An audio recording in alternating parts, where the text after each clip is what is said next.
Learning data structure and algorithm is a challenging thing.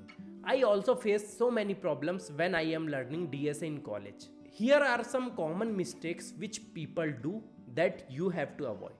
तो बहुत हुआ इंग्लिश, अब थोड़ा हिंदी में बात कर लेते हैं। पहली चीज़ जो आपको अवॉइड करना है वो है स्किप नहीं करना है बेसिक्स को। आपको बेसिक को बहुत ध्यान से पढ़ना है, अच्छे से पढ़ना है और ध्यान लगाकर पढ़ना है। बेसिक्स में क्या आ जाता है, डीएसए के बेसिक्स, डीएसए के कॉन्सेप्ट, जो आपके लिंक लिस्ट होता है, क्यू होता है, एरे होता है, उसको आपको बेसिक लेवल पे अच्छे से प्रिपेयर करना है। बेसिक लेवल पे कैसे कि आपको उसका इंसर्ट करते आए, आपको उसको डिलीट करते आए, आपको उसके ऑपरेशंस पता हो कि एरे में कैसे शॉर्टिंग होता है, सर्चिंग कैसे होता है, कैसे हम अलग अलग चीज़ें कर सकते हैं एरे के अंदर, लिंक लिस्ट के अंदर, स्टैक के अंदर, क्यू के अंदर, ग्राफ के अंदर। ओके, तो अगर आपने लर्न कर लिया बेसिक, मतलब अगर आपको पता चल गया ग्राफ एक्चुअली में ट्रावर्स कैसा होता है, ग्राफ बनता कैसे है, ट्री कैसे बनता है, एरे के अंदर कैसे चीज़ें ऑपरेट होती है, कैसे हम मैनिपुलेशन करते हैं, अगर आपको ये सब चीज़ें आ गई तो डेफिनेटली आप बेसिक रेडी हो चुके हो, आपके बेसिक्स क्लियर हो चुके हैं। अब बेसिक क्लियर करने के लिए जब हम स्कूल में होते हैं तो हमारी आदत होती है कि भाई हम बुक पढ़े, हम लर्न करें और भूल जाए। वो आपको डीएसए के साथ नहीं करना है, आपको लर्न करना है, साथ में प्रैक्टिस करना है। लर्न प्रैक्टिस, ठीक है।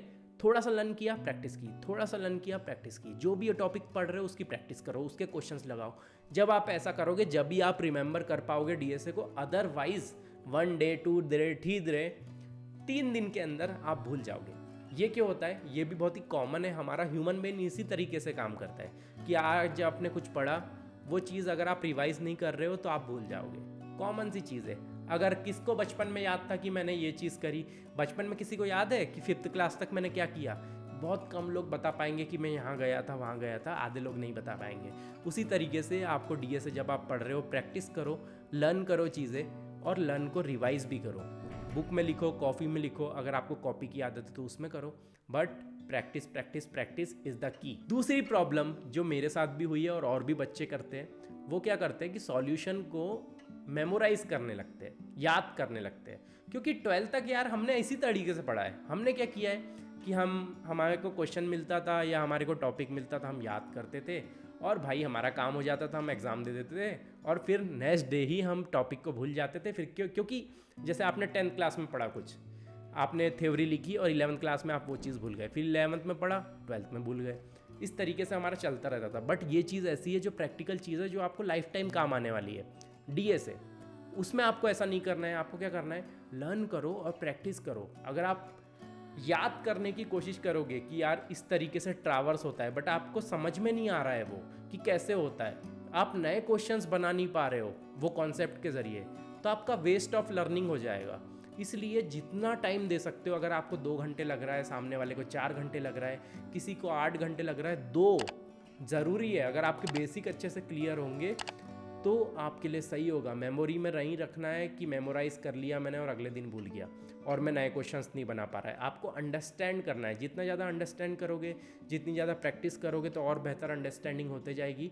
तो प्रैक्टिस हमेशा की रहेगी डीएसए के अंदर। तो हमने अगर प्रैक्टिस की बात करी दी तो एक और पॉइंट बता देता हूँ कि पीपल प्रैक्टिस करते ही नहीं है। स्टूडेंट प्रैक्टिस कम करता है और बोलता है डीएसए मुझसे बन नहीं रहा है। तो भाई देखो, सब लोग एक ही वर्ल्ड में रहते हैं, सब लोग एक ही जगह से आते हैं। आपके साथ ऐसा नहीं है कि आपकी पढ़ाई ख़राब है 12th तक, या तुम आईआईटी से नहीं हो, एनआईटी से नहीं हो, तो तुमसे डीएसए नहीं बनेगा। देखो आपके सामने ही एग्जांपल है, मैं भी आईआईटी से नहीं हूँ, एनआईटी से नहीं हूँ, बहुत छोटे से कॉलेज से हूँ, बट डीएसए मुझे आता है। और ऐसे बहुत सारे यूट्यूबर हैं जिनको आता है और बहुत सारे कंपनीज़ में लोग भी है जो काम कर रहे हैं। तो नामुमकिन नहीं है, आपके लिए पॉसिबल है। बस लैक ऑफ प्रैक्टिस नहीं करना है, हमें प्रैक्टिस ज़्यादा करना है। अगर ऐसा भी होता है ना, क्योंकि जैसे मैंने 50 क्वेश्चन बनाए थे तो फिर मेरे को डीएसए नहीं आया था 50 क्वेश्चंस में। देन मैंने 100 सॉल्व किए, 150 सॉल्व किए, 200 सॉल्व किए। धीरे धीरे करके अंडरस्टैंडिंग बढ़ते जाती है। जितने ज़्यादा आप क्वेश्चन सॉल्व करते हो, अंडरस्टैंडिंग उतनी डीप होते जाती है, उतने डाइवर्सिफाई टाइप से माइंड सोच पाता है, उतने टाइप से अप्रोचेस माइंड सोच पाता है, पैटर्न याद करता है माइंड। ओके, अगर आप जितने ज़्यादा क्वेश्चन करोगे, और ऐसा भी होता है किसी को 20 क्वेश्चन में डीएसए बनने लगे, किसी को 50, किसी को 100, किसी को 200। आपको गिव अप नहीं करना है, एक दिन जरूर बनेगा। मेरा भी मैथ्स वीक था, बहुत सारी चीज़ें वीक थी, फिर भी मैं डीएसए करता रहा और मुझे एक दिन आ गया। तो आपको भी आएगा, लिख के देता हूँ। और पीपल क्या करते हैं ना, जब कोई कोड लिखते हैं तो टाइम कॉम्प्लेक्सिटी भी याद करने लगते हैं, एनालाइज नहीं करते कि सॉल्यूशन की टाइम कॉम्प्लेक्सिटी क्या होगी, कैसे हमें टाइम कॉम्प्लेक्सिटी निकालना होता है, बट याद कर लेते हैं कि इसकी ON है, इसकी ये है, और कॉलेज के पेपर्स में लिख के आ जाते हैं। ऐसा ही हम पढ़ते हैं, क्योंकि हमें क्या होता है, बचपन से सिखाया जाता है कि कॉलेज के पेपर पास करने के लिए हमें एग्ज़ाम देना है, या स्कूल के पेपर पास करने के लिए हमें एग्ज़ाम देना है, तो उसी पैटर्न में हम फॉलो करते हैं, उसको छोड़ते नहीं है। वो सबसे बड़ा ड्रॉबैक है, आपको उस तरीके से छोड़ना है, आपको अपने लिए पढ़ना है कि ये क्वेश्चन मैं सॉल्व कर रहा हूँ तो इसका मतलब क्या है, इसमें कैसे हो रहा है, इसमें टाइम कॉम्प्लेक्सिटी क्या होगी, नया क्वेश्चन आ रहा है तो उसकी टाइम कॉम्प्लेक्सिटी कैसे निकलती है, कैसे मुझे निकालना चाहिए, फिर वो वैलिडेट करो कि वो सही है नहीं है।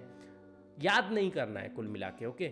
आपको समझना है अच्छे से, और खुद से अलग अलग क्वेश्चंस पे देखना है कि मुझे कितना समझ में आया, मैं निकाल पा रहा हूँ, मुझसे बन रही है चीज़ें, बन रही है तो कितनी बन रही है, वो सब चीज़ें आप देखोगे तो आप बेहतर तरीके से DSA में परफेक्ट होते जाओगे। और ऐसा भी होता है यार कि हम एक प्रॉब्लम लेते हैं, वो हमसे नहीं बनती है तो हम डिमोटिवेट हो जाते हैं, उसके बाद हम नई प्रॉब्लम सॉल्व ही नहीं करते हैं। ये भी नहीं करना है, अगर एक प्रॉब्लम नहीं बन रही है तो 15 मिनट दो, उसमें आधे घंटे दो, 1 घंटे दो, उसके बाद उसका आंसर देखो किस तरीके से होती है वो देखो। एटलीस्ट आपने 1 घंटे बैठ के सोचा तो कि कैसे इसको सॉल्व करते हैं, और वही सोचना मेन है। जब तक आप माइंड में प्रेशर डालते रहोगे, जितना ज़्यादा प्रेशर डालोगे उतना अच्छे से DSA बनने लगेगा, जितना ज़्यादा सोचोगे उतना अच्छे से DSA एक ना एक दिन आपसे बनने लगेगा।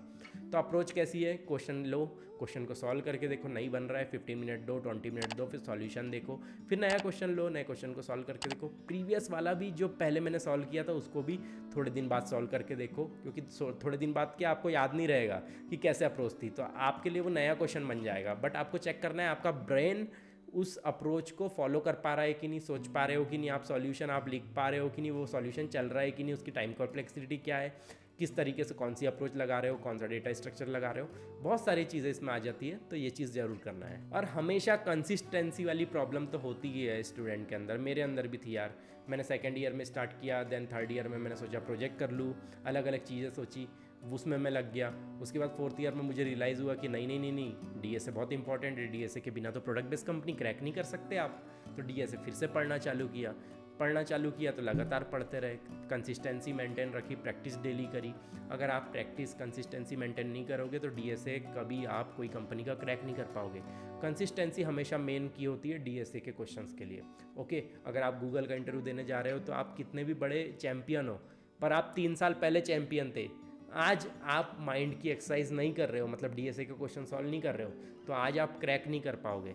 ये बिल्कुल वैसा है कि यार मैं रनिंग करने जाता था 3 साल पहले, मैं चैम्पियन था रनिंग में, बट अभी मैं 3 साल से प्रैक्टिस नहीं कर रहा हूँगा। तो जब आप 3 साल बाद रनिंग करने जाओगे, आप दौड़ नहीं पाओगे, उनको कॉम्पीट नहीं कर पाओगे जो 3 साल से दौड़ रहे हैं। सिंपल सा रूल है, भले आप 3 साल पहले चैम्पियन थे, ओके। ये रिमेंबर रखना है, ये माइंड में याद रखना है, और DSA की प्रैक्टिस करते रहना है। ये सब मिस्टेक है जो यूजुअली लोग करते हैं, और मेरा भी एक्सपीरियंस है, मैंने भी करी है। मैंने तो कुछ और भी मिस्टेक्स करी है, जैसे कि मैं कॉपी पे नोट्स बनाया करता था, क्वेश्चन ज़्यादा सॉल्व नहीं करता था, बस कॉन्सेप्ट समझ लेता था। उसके बाद बहुत सारे क्वेश्चंस को याद करने की कोशिश करता था कि ये अप्रोच है, याद कर लो भाई, इस तरीके से अप्रोच होती है, मर्ज शॉट कैसे चलता है, तो ये कोड याद रख कर लिया, क्योंकि मेरे को कॉलेज का एग्ज़ाम देना होता था। इस तरीके से मैंने स्टार्ट किया था। बहुत लोग इसी तरीके से स्टार्ट करते हैं, इसमें कोई बुराई नहीं है, बट हमको ये चीज़ चेंज करना है आगे जाके। लॉन्ग टर्म में अगर आप ऐसे ही करते रहे तो आपको प्रॉब्लम हो सकती है, ठीक है। होपफुली आपको समझ में आया होगा मैं क्या बोलना चाह रहा हूँ। तब तक के लिए टेक केयर, बाय बाय, सी या, हैव अ गुड डे।